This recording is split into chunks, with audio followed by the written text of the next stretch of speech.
Hi friends, welcome to माय घरकुल. तर मैत्रिणींनो, दसरा जवळ येतोय. दसरा हा सण विजयाचं प्रतीक मानला जातो. अशा या सणात झेंडूची फुलं घरोघरी सजावटीसाठी, पूजेसाठी वापरली जातात. झेंडूच्या फुलांचा रंग हा विजय, हर्ष आणि उत्साहाचं प्रतिनिधित्व करतो. या फुलांचं धार्मिक महत्त्व इतर फुलांपेक्षा जास्त आहेत. म्हणून दसरा दिवाळीच्या दिवशी पूजेसाठी, दाराला तोरणासाठी झेंडूची फुलं वापरली जातात.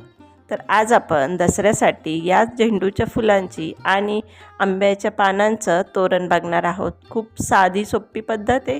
तर चला व्हिडिओला सुरुवात करूयात.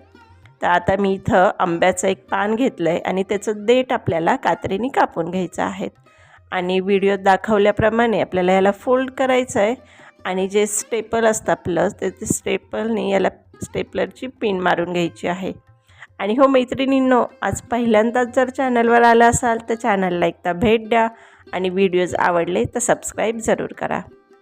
तर अशा पद्धतीने आपल्याला ही पानं वरचं देठ काढून अशी फोल्ड करून घ्यायची आहेत. आणि त्यानंतर एक झेंडूचं फूल घ्यायचं आणि सुई आणि धाग्याने आपल्याला याला हे फूल यात पॅक करून घ्यायचं आहे. म्हणजे एक टाकायचं आणि मागं गाठ मारून घ्यायची.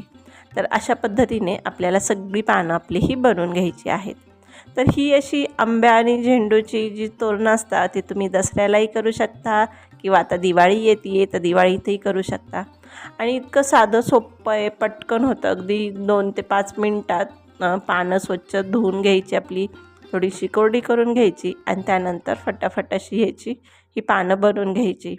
आता इथं माझी ही सगळी जी पानं आहेत त्याला झेंडूची फुलं लावून झाली आहेत. तर काय करायचं, सिंपल आपला जो काही आपण तोरण करतो, हार करतो तो दोरा घ्यायचा आणि पाठीमागनं तुम्ही पाहू शकता इथं अशी एक फट झाली आहे, त्यातनं दोरा ओवून घ्यायचा आणि झालं आपलं अगदी 2 मिनटात आंब्याचं आणि झेंडूच्या फुलांचं छान असं तोरण. तर या दसऱ्याला असं सगळ्या घाईघाईत कामं आपल्याला भरपूर असतात, तर अशा पद्धतीने हे तोरण करा. पटकन आपलं काम आवरेल. आणि व्हिडिओ संपूर्ण पाहिल्याबद्दल खूप खूप धन्यवाद. आणि आता पुढच्याही काही व्हिडिओमध्ये आपण वेगवेगळ्या प्रकारची तोरण बघणार आहोत. तर चॅनलवर नक्की अपडेट राहा.